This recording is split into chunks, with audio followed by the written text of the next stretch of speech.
Hello cả nhà, thì hôm nay vẫn là cái series là em đáp được một ít hàng trả đơn cho mọi người. Thì hôm nay em đáp được 3 nhà Profumo, Sejok và RDT.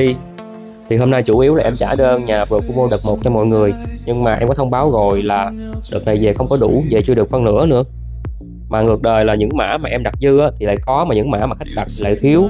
Nên là tầm 1 tuần đến 10 ngày nữa em về đợt 2 em sẽ trả đủ đợt 1 cho mọi người nha.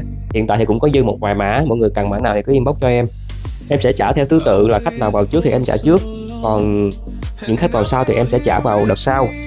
Hôm nay thì em có inbox cho khách nào thì em sẽ có hàng trả cho khách đó, còn những khách khác em không inbox thì có nghĩa là em sẽ nợ tầm 1 tuần đến 10 ngày nữa em sẽ trả tiếp. Hy vọng là mọi người thông cảm và tiếp tục ủng hộ em nha. Cảm ơn mọi người luôn tin tưởng và ủng hộ. Bye bye, hẹn gặp lại.